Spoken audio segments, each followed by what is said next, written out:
16 मई 2018 को रात के करीब 8 बजे के समय हलदवानी भीमताल मार्ग पर गांव सलबी के पास सड़क के किनारे पर खड़ी एक कार से अचानक आग की लपटें उठने लगी, जिसे देखकर वहां पर मौजूद लोगों में अफरा तफरी मच जाती है। देखते ही देखते वहां पर लोगों का हुजूम उमड़ पड़ा, लेकिन घटना स्थल पर मौजूद सभी लोग इस बात को लेकर बहुत हैरान थे कि ना तो उस कार का कोई एक्सीडेंट हुआ था और ना ही उस जलती हुई कार में से किसी के रोने चिल्लाने की आवाज आ रही थी। इसके बाद घटना स्थल पर मौजूद लोगों में से किसी ने फोन करके इसकी सूचना पुलिस को और फायर ब्रिगेड के कर्मचारी को दे दी, लेकिन जब तक फायर ब्रिगेड कर्मचारी वहां पहुंचते तब तक वहां कार पूरी तरह से जल चुकी थी। कार से धुआं उठ रहा था। इसके बाद फायर ब्रिगेड कर्मचारियों ने आग बुझाई।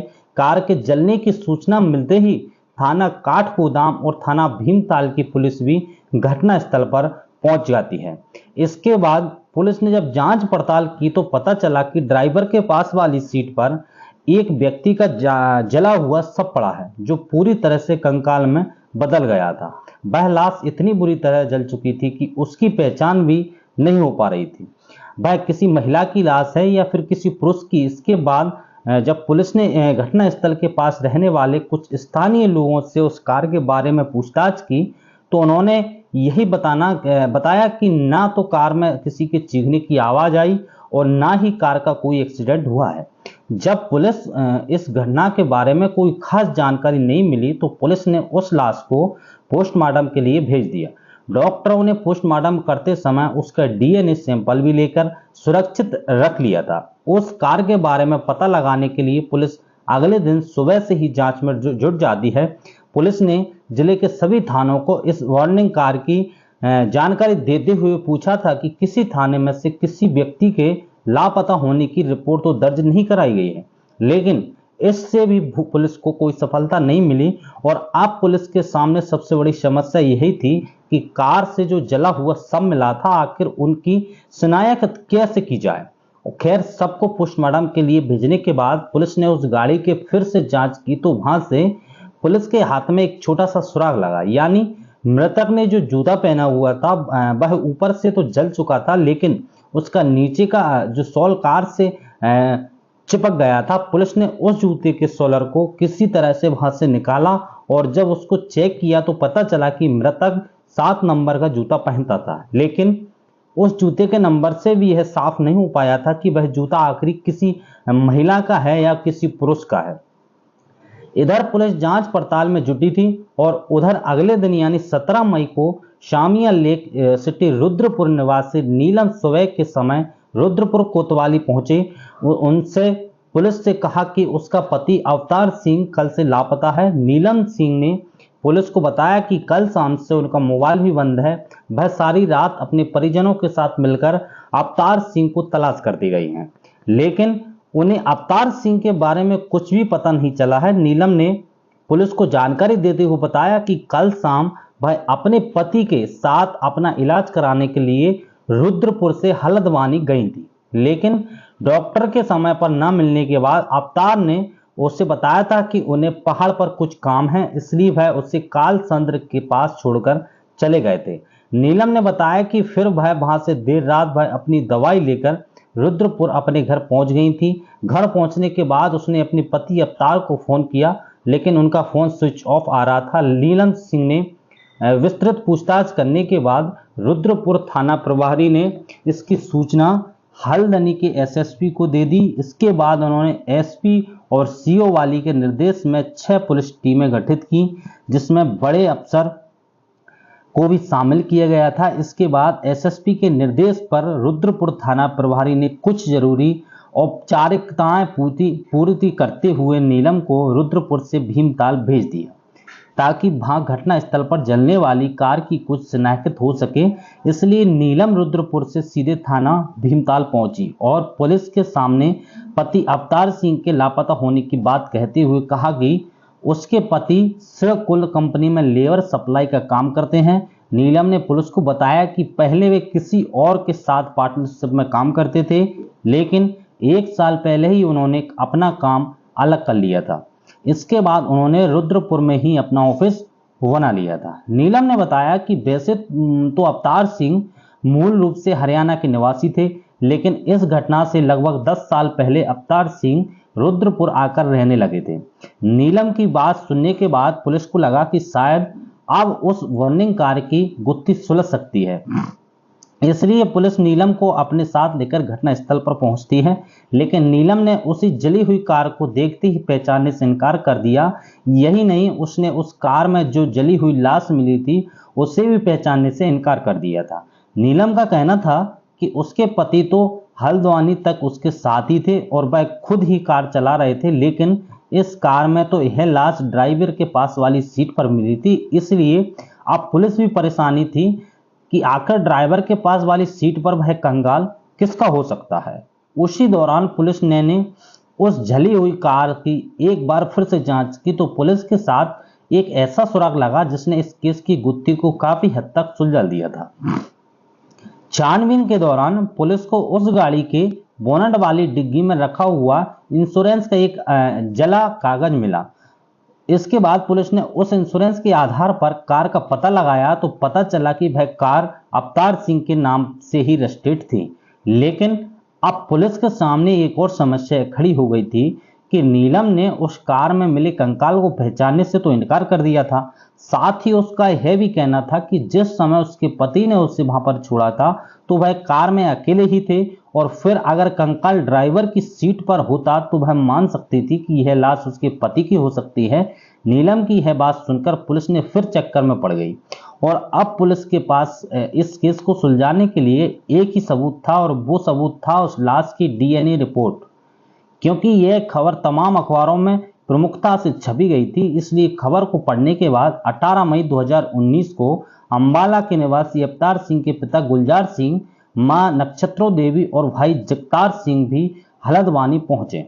गुलजार सिंह ने पुलिस के सामने अपने बेटे अवतार सिंह की हत्या की आशंका जाहिर करते हुए उन्होंने उसकी पत्नी नीलम पर आरोप लगाया था। इसके बाद इंस्पेक्टर विक्रम राठौर ने गुलजार सिंह और उनके बेटे जगतार सिंह से लगभग आधे घंटे तक पूछताछ की। इस पूछताछ में पुलिस के सामने कई चौंकाने वाले खुलासे हुए।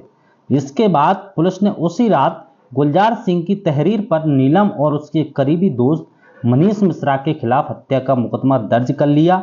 इस पर कार्रवाई से निपटने के बाद पुलिस ने इस मामले की तह तक पहुंचने के लिए उसने परिजनों से पूछताछ करनी उचित समझी, क्योंकि अवतार सिंह के पिता और भाई बयानों से पुलिस को विश्वास हो गया था कि यह कोई हादसा नहीं है, बल्कि यह तो पूरी प्लानिंग के साथ की गई हत्या है, जिसको अंजाम देने के लिए एक बहुत बड़ी साजिश रची गई थी। इसके बाद पुलिस ने इस मामले की तह तक पहुंचने के लिए उस हाईवे पर लगे लगभग 200 सीसीटीवी कैमरे खंगालने शुरू किए। लगभग 30 से 35 अलग अलग लोगों से पूछताछ की, लेकिन सीसीटीवी कैमरे से मिली जानकारी के बाद पुलिस ने अपना ज्यादा फोकस कैमरों पर करना शुरू कर दिया था। इसी दौरान रुद्रपुर से लेकर काठगोदाम तक सीसीटीवी की जांच में पुलिस के साथ कई अहम सुराग लगे। जांच के दौरान पुलिस को उस कार में आगे वाली दोनों सीटों पर 2 लोग बैठे हुए दिखाई दिए, लेकिन सीसीटीवी में उन दोनों की तस्वीर साफ नजर नहीं आ रही थी, जिसके कारण यह पता नहीं चल पा रहा था कि उस कार को कौन चला रहा था और उसके पास वाली सीट पर कौन बैठा हुआ था। लेकिन सीसीटीवी फुटेज देखने के बाद पुलिस इतना तो जान चुकी थी कि उस कार में बैठे हुए 2 व्यक्तियों में से एक जरूर हत्यारा ही रहा होगा। उसके बाद पुलिस ने उस दूसरे व्यक्ति का पता लगाना शुरू किया, जो कार जलने से पहले ही वहां से गायब हो गया। अब साथ ही पुलिस ने नीलम की हकीकत जानने के लिए उसके मोबाइल को सर्विलांस पर लगा दिया। उसी दौरान पुलिस ने मृतक अवतार के घर से उसके कुछ महत्वपूर्ण कागजात अपने कब्जे में लेते हुए उनकी बारीकी से जांच की तो पता चला कि अवतार ने घटना से 15 दिन पहले ही 50 लाख का टर्म इंश्योरेंस लिया था, जिसमें उसने अपनी पत्नी नीलम के ही नॉमिनी बनाया गया था। और इससे पुलिस को लग रहा था कि कहीं ऐसा तो नहीं है कि इन 50 लाख रुपए के हड़पने के लिए नीलम ने ही अपने पति की हत्या करवाई हो। इसके बाद पुलिस को पता चला कि सामिया लेक सिटी में स्थित अवतार सिंह का फ्लैट भी उसकी पत्नी नीलम के ही नाम पर है। उधर पोस्टमार्टम रिपोर्ट ने भी पुलिस अधिकारियों को चौंक मजबूर कर दिया था, क्योंकि पोस्टमार्टम रिपोर्ट के अनुसार मृतक की मौत जलने से पहले ही हो चुकी थी। रिपोर्ट से यह भी पता चला कि मृतक की सांस की नली बिल्कुल साफ थी, जबकि अगर कोई इंसान आग में जलकर मरता है तो उसकी सांस की नली में धुएं या कार्बन के अंश जरूर मिलते हैं, जबकि कार से बरामद हुई लाश की सांस की नली में ऐसा कुछ नहीं मिला था। और इससे साफ हो गया था कि अवतार सिंह की पत्नी यानी हत्या करने बाद उसके लाश को कार में जलाकर हादसे का रूप देने की कोशिश की गई थी।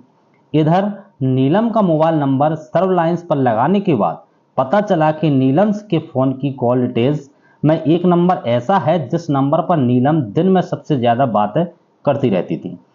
पुलिस ने जब उस नंबर का पता लगाया तो पता चला कि वह नंबर मनीष नाम के व्यक्ति का है, जो नीलम के पड़ोस में ही रहता है, क्योंकि मृतक अवतार के पिता ने पहले ही नीलम और मनीष के खिलाफ हत्या की रिपोर्ट दर्ज करा रखी थी। इसलिए नीलम के साथ मनीष का नाम जुड़ते ही पुलिस ने फिर से रुद्रपुर पहुंचकर मृतक अवतार के पड़ोसी से पूछताछ की। वहां से पुलिस को इस बात की पुख्ता जानकारी मिली कि मनीष और नीलम के बीच काफी समय से प्रेम प्रसंग चल रहा था, जिसको लेकर अवतार और उसकी पत्नी नीलम में अक्सर झगड़ा होता रहता था। इसके बाद पुलिस ने नीलम से पूछताछ करने के लिए उसे अरेस्ट कर लिया।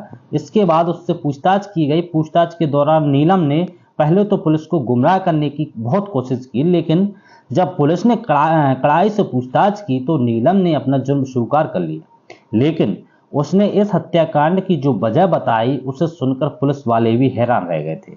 दरअसल मृतक अवतार सिंह हरियाणा के अंबाला कैंट थाना क्षेत्र के गांव घसीटपुर के रहने वाले गुलजार सिंह का बेटा था। कई साल पहले अंबाला कैंट थाना क्षेत्र में ही अवतार सिंह के भाई जगतार सिंह एक केमिकल फैक्ट्री चलाते थे। उस समय अवतार सिंह भी अपने भाई के साथ ही फैक्ट्री के काम में हाथ बटा दिया करते थे। उसी दौरान अवतार की मुलाकात नीलम से हुई। नीलम भागेश्वरी जिले के करौली गांव की रहने वाली थी। नीलम काफी खूबसूरत थी, इसलिए अवतार सिंह उसकी खूबसूरती पर मर मिटा था। फिर उन दोनों के बीच बातचीत शुरू हो गई और फिर बात दोस्ती से शुरू होकर प्यार तक पहुंच गई। इसके बाद उन दोनों ने शादी करने की फैसला कर लिया, लेकिन इस शादी के लिए उन दोनों के घर वाले राजी नहीं थे, इसलिए उन्होंने अपनी मर्जी से ही शादी कर ली थी।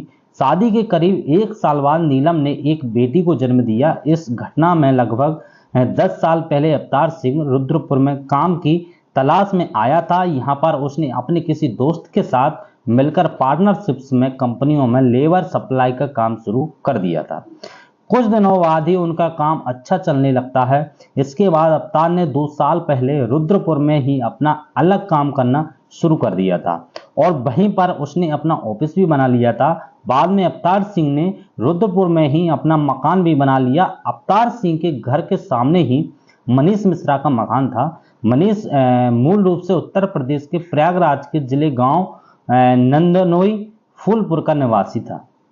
वह करीब 2 साल पहले ही रुद्रपुर आया था। मनीष शादीशुदा था और 2 बच्चों का बाप भी था, लेकिन उसकी पत्नी और बच्चे प्रयागराज में ही रहते थे। वह रुद्रपुर में अकेला ही रहता था। मनीष ने रुद्रपुर में सिक्योरिटी एजेंसी ऑफिस खोल रखा था। वह रुद्रपुर की फैक्ट्रियों में सुरक्षा गार्ड लगाकर उनसे अच्छा खासा कमीशन कमा लेता था। उधर अवतार सिंह भी फैक्ट्रियों में लेबर सप्लाई का काम किया करता था। आमने सामने रहने और एक ही लाइन से जुड़े होने के कारण अवतार सिंह और मनीष मिश्रा के बीच अच्छी दोस्ती हो जाती है। उनका एक दूसरे के घर आना जाना भी हो जाता है। इसी दौरान नीलम और मनीष के बीच प्रेम प्रसंग शुरू हो गया। उनके बीच संबंध इतने गहरे हो गए थे कि उन दोनों ने अवतार सिंह की गैर मौजूदगी में बाहर भी घूमना फिरना शुरू कर दिया था। यानी मनीष अपने दोस्त के साथ दोस्ती में दगा करते हुए उसकी पत्नी के साथ अवैध संबंधों में रहने लगता है। और जब कभी भी अवतार किसी काम की वजह से बाहर जाता था तो उस रात मनीष नीलम के घर पर ही रहता था, क्योंकि अवैध संबंधों का खेल छिपाने के बावजूद भी ज्यादा दिनों तक नहीं चलता, इसलिए किसी तरह से उनके संबंधों की भनक अवतार को भी लग जाती है। अब उसने इस बारे में पत्नी से पूछा तो नीलम ने कहा कि उसके और मनीष के बीच ऐसा कुछ भी नहीं है। पत्नी के सफाई देने पर अवतार उस समय तो शांत हो जाता है, लेकिन उसके मन का शक दूर नहीं होता है। इसके बाद वह नीलम पर नजर रखने लगा और फिर इस घटना से 4 महीने पहले अवतार योजना के अनुसार किसी काम के बहाने घर से बाहर गया। तभी नीलम ने मौके का फायदा उठाते हुए अपने प्रेमी मनीष को घर पर बुला लिया, लेकिन तभी कुछ देर बाद अवतार वापस घर लौट आया। उस समय मनीष उसके घर पर ही था। मनीष को अपनी पत्नी नीलम के साथ देखकर अवतार का खून खौल उठा। उसी दौरान उन दोनों में हाथापाई हो जाती है। इतना ही नहीं, अवतार ने मनीष के डराने के लिए अपनी पिस्टल की नाल उसके मुंह में डालकर उसे नीलम से दूर रहने की धमकी दी थी। इसके बाद अवतार ने पुलिस को फोन करके अपने घर बुला लिया और मनीष को पकड़कर पुलिस अपने साथ ले जाती है। इसके बाद चौकी में बैठकर उन दोनों के बीच सुलह करा दी जाती है। उसी दौरान अवतार ने पुलिस के सामने ही मनीष को अपने घर पर न आने की बात कही थी। मनीष ने भी वादा किया था कि वह आइंदा उसके घर पर नहीं जाएगा। फैसला हो जाने के बाद मनीष अपने घर तो चला जाता है, लेकिन उसके मन में उसी दिन से अवतार सिंह के प्रति नफरत पैदा हो जाती है। मनीष ने मन ही मन सोच लिया था कि वो किसी तरह से अवतार को अपने अपमान का बदला जरूर लेकर रहेगा। मनीष जानता था कि अवतार की अपनी पत्नी नीलम से नहीं बनती और वैसे भी अवतार उस समय करोड़ों की संपत्ति का मालिक था। हालांकि नीलम ने अवतार सिंह के साथ लव मैरिज की थी, लेकिन उसकी संपत्ति को देखकर वह भी बकला गई। उसके बावजूद भी वो अवतार सिंह से अच्छे से बात नहीं करती थी, जबकि अवतार नीलम से बहुत प्यार करता था। उसने अपना घर भी बहुत आलीशान बनवाया था। इसके अलावा हरियाणा में भी उसके नाम पर काफी संपत्ति थी। खैर, पुलिस चौकी में हुए फैसले के बाद मनीष ने कुछ दिनों के लिए नीलम से मिलना जुलना बंद कर दिया, लेकिन उन दोनों के बीच फोन पर बातें होती रहती थी। उसी दौरान मनीष ने नीलम के साथ मिलकर अवतार को अपने रास्ते से हटाने की बात कही तो नीलम भी तैयार हो गई। इसके बाद उन्होंने अवतार सिंह की हत्या का प्लानिंग शुरू कर दी। फिर मार्च 2019 में उन्होंने इस हत्या का अंजाम देने को फैसला कर लिया, लेकिन वह दोनों इस हत्या को अंजाम नहीं दे पा रहे थे। हालांकि मनीष जानता था कि अवतार सिंह को रास्ते से हटा देने पर वह करोड़ों का मालिक बन सकता है। इसके बाद मनीष मिश्रा ने अपने एक दोस्त अजय यादव को अपने इस खूनी प्लान के बारे में बताया। अजय यादव जौनपुर जिले के दौलतिया गांव के रहने वाला था। मनीष ने इस हत्याकांड में उसे साथ देने को कहा तो अजय भी उसका साथ देने के लिए तैयार हो जाता है। इसके बाद प्लान के अनुसार अजय यादव 15 मई 2019 को मनीष के पास पहुंच जाता है और फिर प्लान के तहत मनीष ने नीलम को नींद की गोलियां लाकर दी। 16 मई 2019 को नीलम ने ग्लूकोन-डी में नींद की 10 गोलियां मिलाएं और फिर वही ग्लूकोन-डी पाउडर उसने एक गिलास पानी में घोलकर अवतार सिंह को पिला दिया। नींद की गोलियों ने कुछ ही देर में अपना असर शुरू दिखाना कर दिया। अवतार सिंह की आंखें बंद होने लगी। जब नीलम को लगा कि अब अवतार पूरी तरह से बेहोश हो चुका है तो उसे तुरंत मनीष को फोन करके उसके घर निकलने के लिए कहा।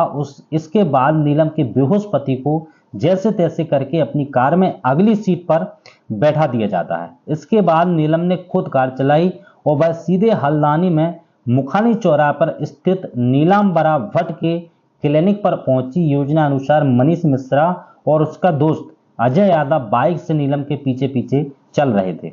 उसी दौरान उन्हें रास्ते में पेट्रोल भी खरीद लिया था। हल्द्वानी में पहुंचते ही नीलम की कार मनीष के हवाले कर दी जाती है। इसके बाद मनीष कार को लेकर गांव सलवी के रास्ते निकल गया। उसका दोस्त अजय यादव भी उसके पीछे पीछे बाइक से चल रहा था। सल गांव के पास पहुंचते ही सुनसान जगह देखकर मनीष ने अजय के साथ मिलकर अवतार सिंह को गला घोंटकर उसकी हत्या कर दी। अवतार की हत्या करने के बाद मनीष और अजय ने उसके गले में पड़ी सोने की चेन और उंगली से सोने की अंगूठी भी निकाल ली। इसके बाद मनीष ने गाड़ी में पेट्रोल छिड़ककर उसे आग हवाले कर दिया। इसके बाद मनीष और अजय उसी बाइक को वापस हल्द्वानी की ओर आ गए। उस समय तक नीलम सिटी बस से रुद्रपुर अपने घर पहुंच गई थी। अपने पति की हत्या को अंजाम देने के बाद नीलम ने अगली सुबह यानी 17 मई 2019 को रुद्रपुर पुलिस स्टेशन में जाकर अपने पति अवतार सिंह की गुमशुदगी की रिपोर्ट लिखवाई। नीलम और मनीष इस कदर चालाक थे कि उन्होंने अवतार सिंह की हत्या को पूरी तरह से हादसा दिखाकर सारे सबूत खत्म करने की योजना बनाई थी। पति को रास्ते से हटाने के लिए नीलम ने मनीष के साथ मिलकर प्लानिंग तो बड़ी परफेक्ट की थी और इसमें कुछ हद तक वह कामयाब भी हो जाते हैं, लेकिन फिर भी पुलिस के सामने की योजना धरी की धरी रह जाती है। इसके बाद पुलिस ने मनीष मिश्रा को भी अरेस्ट कर लिया था और फिर उन दोनों से विस्तृत पूछताछ करने के बाद उन्हें कोर्ट में पेश कर दिया गया है, जहां से उनको जेल भेज दिया गया है। दोस्तों, इस घटना को सुनाने का उद्देश्य किसी का दिल दुखाना नहीं है, किसी को परेशान करना नहीं है, बल्कि आपको जागरूक करना है, आपको सचेत करना है। दोस्तों, इस पूरी घटना के बारे में आपकी क्या राय है, कमेंट बॉक्स में जरूर बताएं। और अगर हमारी मेहनत पसंद आई हो तो इस वीडियो को लाइक करते हुए शेयर भी करें। अगर आपने अब तक चैनल को सब्सक्राइब नहीं किया है तो हमारे चैनल को सब्सक्राइब कर लीजिए प्लीज। धन्यवाद।